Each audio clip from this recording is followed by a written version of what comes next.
Olá, eu sou a Anne e eu tô aqui para contar para vocês a minha jornada até encontrar o budismo de Nichiren Daishonin. Nesse vídeo eu vou falar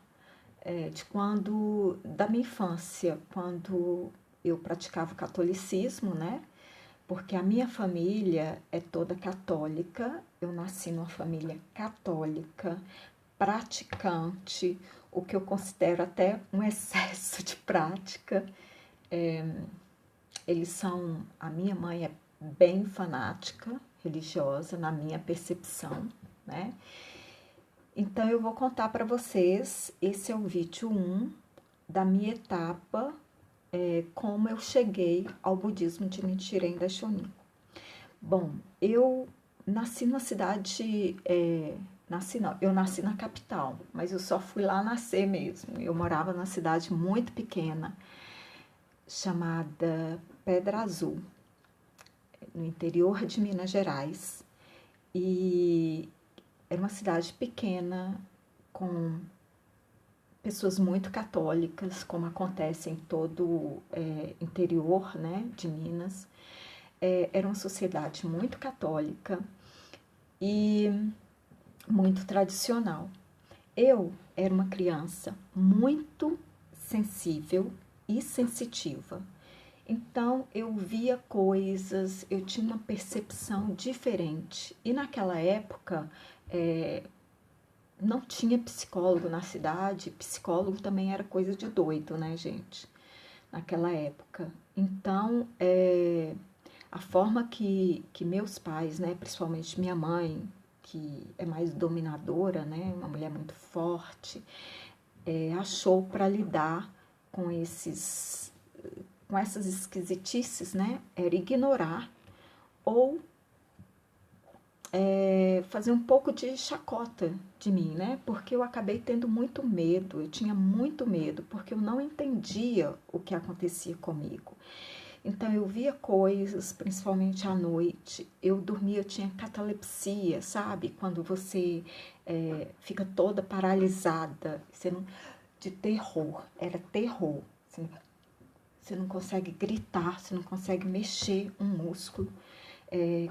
Catalepsia de terror. Eu lembro que meu pai me dava a mão até eu dormir, porque o meu medo é que quando eu dormisse, se eu dormisse, eu morreria. Então eu acho que eu saía do corpo. Eu acho que eu fazia projeção astral, viagem astral. Então, assim, dormir para mim era um terror, terror.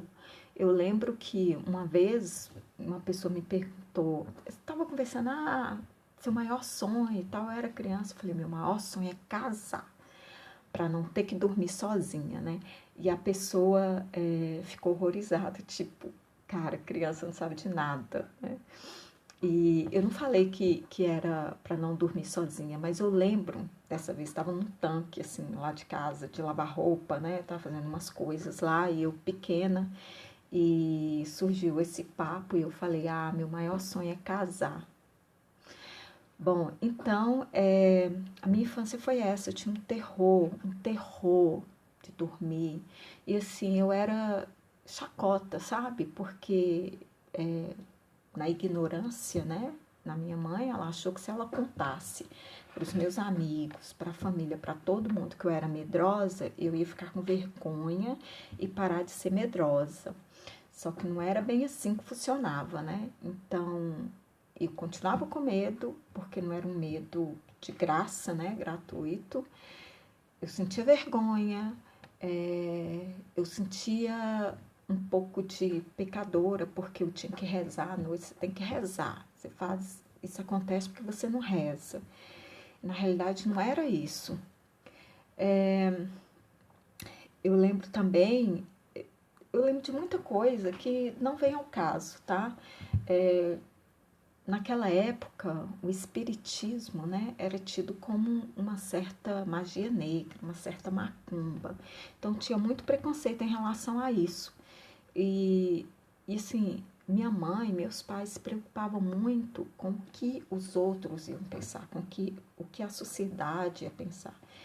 Então, eu lembro que que eu era uma criança muito triste. Os adultos falavam que eu era uma criança muito séria. Essa menina é muito séria, mas depois eu percebi, depois de muito tempo, né?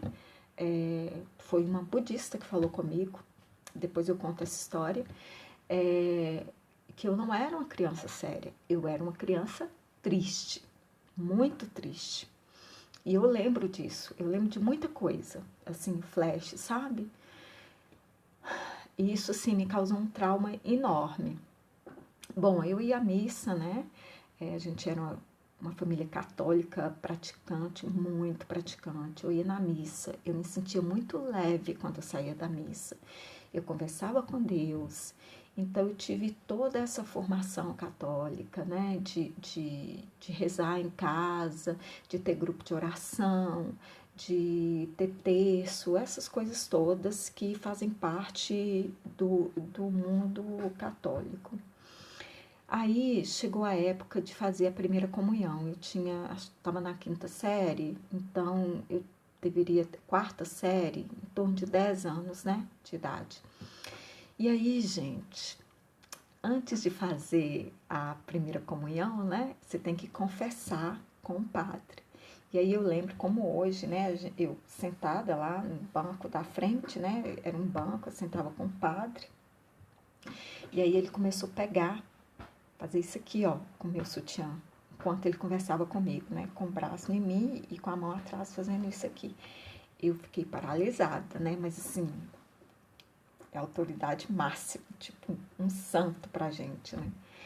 E aí cheguei em casa e contei pra minha mãe. Aí ela falou pra mim, pra eu não falar pra ninguém. E eu não lembro muito bem o que ela falou pra mim. Eu só sei que não era pra eu contar pra ninguém. E eu me senti um pouco culpada, um pouco, não sei se a palavra é culpada, mas estranha. E aí uma amiga minha, né, que também fez a primeira comunhão comigo, ela conversava demais, e ela resolveu perguntar para as meninas se o padre tinha puxado o sutiã, né?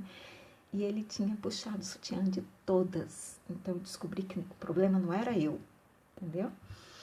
E aí foi, a partir daí eu parei assim, eu parei de questionar. Eu comecei a questionar muita coisa mesmo.